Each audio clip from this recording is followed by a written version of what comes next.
Muchas gracias a todas las compañeras y los compañeros de los medios de comunicación. Nosotros hoy vamos a anunciar en el cuadro de una jornada continental de movilización en donde, por un lado, confluye la totalidad del movimiento sindical de América Latina, junto con importantes organizaciones sociales de las más amplias alianzas sociales, a una movilización de carácter continental que se va a desarrollar a lo largo y lo ancho de América Latina el 4 de noviembre, por la democracia, contra el neoliberalismo y por la verdadera integración de América Latina. El campo social y popular de nuestro continente fue trabajando arduamente para esta acción.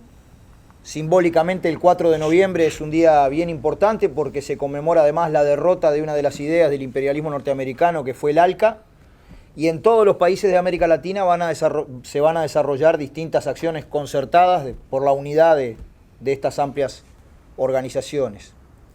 Aquí en Uruguay, además de la resolución que adoptó el Secretariado de la Central y nuestra mesa representativa, que tiene que ver con una movilización de carácter general en toda el área metropolitana con paro de 9 a 13, concentración ahí en la Plaza de los Bomberos y marcha hasta la Plaza Libertad. Tenemos la alegría, el honor de comentar que hemos recibido una respuesta afirmativa de una iniciativa que hace bastante tiempo las organizaciones sociales aquí en nuestro país, los movimientos sociales y en particular nuestro PCNT veníamos trabajando en esta dirección. Tenemos el honor de que va a estar presente Dilma Rousseff, presidenta legítima del pueblo brasilero, injustamente depuesta por lo que consideramos es un golpe de Estado. Esta movilización de carácter continental, al decir que es parte de una lucha democrática, condena enérgicamente toda la nueva metodología de golpes blandos que el imperialismo norteamericano está sosteniendo, así que vamos a tener la presencia de Dilma en la movilización. Luego vamos a tener una reunión aquí sobre las 12:30, 13 horas con Dilma en el local de la Central, con todas los movimientos y organizaciones sociales que participamos en esta jornada continental. Sabemos además de la agenda que nosotros los movimientos sociales tenemos con ella en el marco de esta movilización, que obviamente está referida a la jornada continental, pero también se refiere a nuestros problemas en el país, a los consejos de salario, a la lucha de los trabajadores y el pueblo aquí en Uruguay. Sabemos que además va a haber una agenda institucional de Dilma que va a recibir la llave como ciudadana, digamos, de honor, la llave de la ciudad de Montevideo, como se estila hacer cuando viene alguna personalidad ilustre a nuestro país. Luego tendrá una agenda más vinculada al quehacer político. Pero bueno, queríamos básicamente informar que en el marco de esta jornada continental y de la movilización que resolvimos en ese cuadro, vamos a estar parando de 9 a 13 con concentración en la Plaza de los Bomberos, marcha hasta la Plaza Libertad, y que uno de los ingredientes novedosos, digamos, es que hemos tenido el honor de una respuesta afirmativa de Dilma Rousseff, que va a estar con los trabajadores, con el pueblo, con todos los movimientos sociales, interactuando prácticamente durante todo el día viernes. Esperamos también que ustedes, como trabajadores de los medios de comunicación, puedan también en algún momento intercambiar con la compañera sobre la realidad de Brasil. ¿Rousseff va solamente a marchar o también va a estar en la parte oratoria? Sí, tenemos definido que en algún momento cuando ella llegue al acto, no sabemos si cuando la gente va a estar marchando o directamente en el estrado que vamos a montar ahí en la Plaza Libertad, tenemos definido que ella haga uso de la palabra. En cuanto a los reclamos locales, ustedes están planteando que hay un atraso en las negociaciones por los consejos de salario. Esta mañana, hoy, justamente el ministro Murro hizo algunas aclaraciones a ese respecto, destacando, por ejemplo, que de los 6 convenios que ya se han labrado, en ninguno tuvo que participar el Poder Ejecutivo. Y por otro lado, respecto al sector de la construcción, decía Murro que habiendo vencido el convenio en el pasado mes de octubre, habría 90 días para negociar, por lo cual no ameritaría justamente una afirmación de atrasos en la negociación. Pero ahí está la parte negativa, ¿no? Si de los 6 convenios en ninguno pudo participar el Poder Ejecutivo, es precisamente porque esos convenios fueron un poquito por encima del lineamiento que fijó el Poder Ejecutivo, ya sea por la vía del correctivo anual, ya sea por la vía del ajuste anual o por porcentajes superiores a los que fijaba el Poder Ejecutivo. Entonces, por la vía de los hechos, lo que está existiendo es una negociación bipartita, luego de 10 años de negociación tripartita. Siempre hubo lineamientos o pautas. El problema es que siempre se pudo negociar por encima de la pauta. En esta ocasión, tanto en la negociación de la construcción, como en la negociación del comercio, como en la negociación de los otros 100 grupos, el Poder Ejecutivo llega a la negociación con una posición rígida que no solo está dañando el convenio colectivo de cada uno de los sectores de actividad, sino desde nuestro punto de vista está dañando la esencia de la negociación colectiva, que es la capacidad de todas las partes de poder negociar. Si uno llega con un papel y dice, si se pasa de esto, no lo voto, bueno, ahí lo que está faltando es negociación. O sea, lo más grave no es que todavía no se hayan alcanzado acuerdos, lo más grave es que aún no haya empezado la negociación. ¿Me explico? No hay negociación en este momento porque el Poder Ejecutivo, en cierta medida, y las cámaras empresariales, aprovechándose de las circunstancias, no permiten evolucionar la negociación. La congelaron en el lineamiento del Poder Ejecutivo. ¿Y en el caso de la construcción? Y en el caso de la construcción es lo mismo. Nadie va a pensar que va a estar negociando colectivamente en el mes de enero, ¿no? Salvo que subestimen mucho a los trabajadores. Con lo cual, digamos, si el Zunca fue a la negociación planteando que su expectativa era poder mantener el salario real, planteando un ajuste anual y un correctivo, y la respuesta fue negativa, digamos, lo que está ahí existiendo, desde nuestro punto de vista, es una visión demasiado sesgada de la negociación, con lo cual se le está haciendo daño al instrumento y al convenio colectivo y generando una conflictividad que desde el principio de año nosotros veníamos manifestando que iba a ser importante si efectivamente no se atendía a alguno de los planteos de los que los trabajadores venían haciendo. Y obviamente cuando salimos de la entrevista con el presidente Vázquez, con Marcelo, planteamos que si bien habíamos logrado avanzar un punto en la negociación colectiva y algo en los salarios más sumergidos, ahora en esta etapa de los consejos de salario iba a ser conflictiva porque naturalmente si el Poder Ejecutivo no negociaba con flexibilidad, nadie estaba dispuesto a firmar convenios que lo pudieran perjudicar en su ingreso salarial, ¿no? ¿Se espera un escenario conflictivo acá a fin de año entonces? Y se espera un escenario conflictivo de no cambiar la posición del Poder Ejecutivo y de las cámaras empresariales, pero aspiramos a que la reflexión exista, porque digamos, si nos movilizamos nosotros no es porque sí, nos movilizamos para cambiar la realidad. Si la jornada continental, que en principio iba a ser un local cerrado, la transformamos en un paro metropolitano parcial, es para que efectivamente la movilización del conjunto del movimiento sindical se sumara a la jornada continental, pero también a la lucha por trabajo, por empleo, por más democracia. El movimiento sindical tiene un conjunto de temas para abordar en el plano nacional y en el plano continental. Pensar que el Uruguay puede abstraerse de una posición internacional es un absurdo que nosotros no tenemos nunca, no pensamos nunca. De forma tal que vamos a tratar de marcar la jornada continental en los asuntos nacionales, pero no vamos a perder de vista que hay un golpe de Estado en Brasil, que hay una situación de debilidad en Venezuela, que hay situaciones complejas en otros lugares de América Latina, y eso va a estar planteado dentro de la jornada. Pero, insisto, la conflictividad no depende solamente de las decisiones de las asambleas de los sindicatos.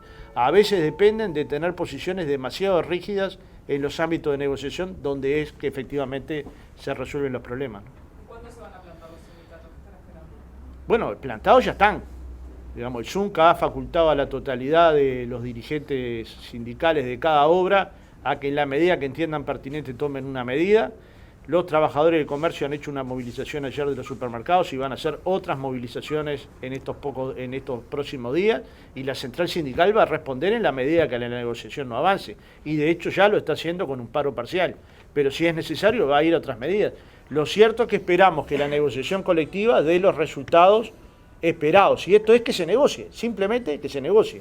Entonces, cuando uno dice que lo que quiere es mantener el salario, lo que quiere es ajustar una vez por año, porque eso fue lo que defendimos durante todo el proceso de negociación, lo que quiere es que se ajuste por el 100% de la inflación, y de lo contrario que haya un correctivo anual, parece tan desmesurado. En el sector comercio, miles de trabajadores que ganan 10.000 pesos, y algunos dirigentes de las cámaras dicen que no podrían dar más. Nuestra pregunta es, ¿cómo alguien puede pensar que un trabajador puede vivir con 10.000 pesos de salario? Y no son 1.000 ni 2.000, son decenas de miles. Casi el 70% de los trabajadores del comercio ganan menos de 20.000 pesos. y uno va a los shopping y los ve repletos, ¿no? Va a los supermercados y lo ve repleto. ¿Y cuál es la causa por la que no pueden pagar mejores salarios en esos sectores? Entonces, vamos, hay un problema que es entre contradicción de intereses entre los dueños de las empresas y los trabajadores. Lo que el Poder Ejecutivo nos tiene que dejar es poder, de alguna manera, conquistar cosas que se podrían conquistar, o correctivos anuales, o en fin, o porcentajes mayores de incrementos salariales, u otras conquistas. En cierta medida, Marcelo manifestaba antes de la reunión, que del conflicto metalúrgico ahora, uno de los resultados posteriores al conflicto metalúrgico fue la aprobación del Fondo Social Metalúrgico. ¿Y esto es un avance o no? Es terrible avance. Entonces, estamos convencidos que la pelea da resultados, pero al mismo tiempo que requiere una negociación colectiva abierta, que estamos viendo con muchas dificultades, producto de un lineamiento que es muy rígido. La pregunta para Karin, ¿qué otros movimientos sociales, además del sindical, están convergiendo en esta jornada y cuáles serían los puntos fundamentales de la plataforma? Bueno, en la jornada continental, por supuesto, el movimiento sindical juega un papel fundamental, pero además forman parte de esta movilización popular en América Latina, movimientos como el movimiento campesino, el movimiento por la justicia ambiental, el movimiento de mujeres, que una vez más hemos decidido rearticularnos y apostar a la unidad de los pueblos y mantenernos en lucha en defensa de las conquistas y los derechos que los pueblos en América Latina hemos ido ganando a partir de la lucha justamente, y pensamos que era sumamente importante a 10 años de la derrota del ALCA volver a articularnos y volver a plantear una agenda política común desde los movimientos sociales de nuestra América Latina. Como decían los compañeros, son agendas que tienen que ver con defender los derechos ya logrados, conquistados a partir de la lucha, pero también avanzar en materia de derechos, y más en un contexto como el que vivimos hoy, de golpes de Estado, ¿no es cierto?, en Brasil más recientemente, pero también anteriormente en Honduras, en Paraguay. Esos golpes de Estado llevaron a avasallar los derechos de los pueblos, también los territorios, está muy directamente relacionado los derechos de los pueblos y los derechos que tenemos como pueblos al territorio y a la libre determinación, a la soberanía. Son muchos los derechos que se han perdido en los países donde se han dado golpes de Estado, y como sociedades, como pueblos, tenemos que continuar reclamando la recuperación de la democracia y aunarnos en esa lucha por la recuperación de la democracia. Otro elemento importante en nuestra agenda es el cuestionamiento de los acuerdos de libre comercio. Consideramos que habiendo derrotado el ALCA es importante mantener como América Latina esa crítica, ese cuestionamiento a acuerdos que significan inmensos poderes para las empresas, pero una negación total de los derechos de la clase trabajadora, del campesinado, de las mujeres, del pueblo en general. Estos tratados permiten a las empresas transnacionales, por ejemplo, llevar a juicio a los estados si consideran que sus ganancias están amenazadas o si consideran que una determinada política pública las puede afectar en su capacidad de generar lucro. Tiene que ver con una arremetida en América Latina que se está dando de manos de la acumulación de capital, ¿no es cierto?, que se pretende que no haya ningún tipo de límites a esa acumulación de capital y, como decían los compañeros, hay una nueva ofensiva, ¿no es cierto?, en nuestro continente, tanto desde golpes de Estado como de acuerdos de libre comercio que significan una negación de derechos. Entonces, como vimos en nuestro país, por ejemplo, en el caso de la demanda de Philip Morris contra Uruguay, ¿no es cierto?, una empresa que considera que el Estado debe ser llevado a un tribunal arbitral internacional en el ámbito del Banco Mundial, simplemente porque en el país se definió una política pública de control del tabaco por una razón de salud pública. Así de grave es la situación entonces con estos acuerdos de libre comercio, y no solo en el ámbito de la salud, sino en distintos ámbitos. Estas empresas, por ejemplo, en el caso de Salvador, también el país fue llevado a juicio por una empresa como Pacific Rim, una empresa minera, pero también ha pasado en Ecuador, en numerosos países, ¿no es cierto? América Latina es el continente que tiene más demandas en estos tribunales arbitrales, y eso es producto de muchos de los acuerdos de inversión firmados en la década neoliberal. Entonces pensamos que tenemos que asegurarnos de que no se vuelva a repetir esta situación y que no se continúe avanzando en esta línea de imposición de la agenda neoliberal, y por lo tanto asegurarnos de que como pueblos podamos seguir ejerciendo nuestros derechos. En el caso de Uruguay, ¿cuáles se evalúan que serían los riesgos a la soberanía y por dónde podría estar avanzando el neoliberalismo en desmedro de la democracia? En el caso de Uruguay, como decíamos, tiene que ver con esta agenda de libre comercio, que pensamos que es fundamental que haya un debate social, que se incluyan a los movimientos sociales, fundamental, al movimiento sindical, ¿no es cierto?, y también a los demás movimientos sociales, en este debate de qué camino debe recorrer Uruguay en términos de su inserción internacional. No se puede avanzar en una agenda política de inserción internacional de nuestro país sin reconocer el papel protagónico de los movimientos sociales, sin reconocer la importancia que tiene la decisión, la opinión de los movimientos sociales en relación a esta agenda. Entonces consideramos que esto no se está haciendo así. En este momento se están tomando muchas veces decisiones que no responden a un debate nacional en que los movimientos sociales tengan realmente la palabra, ¿no es cierto?, y puedan, por un lado, alertar sobre las posibles consecuencias. Muchas veces consideramos que falta incluso estudio en profundidad de cuáles pueden ser las consecuencias y cuáles son las amenazas de estos acuerdos. Entonces, nuestra propuesta es que haya un debate participativo y sobre todo que reconozca el papel central de los movimientos sociales a la hora de definir, y por supuesto del movimiento sindical, a la hora de definir la inserción internacional de nuestro país. A este respecto, Abdala o Fernando,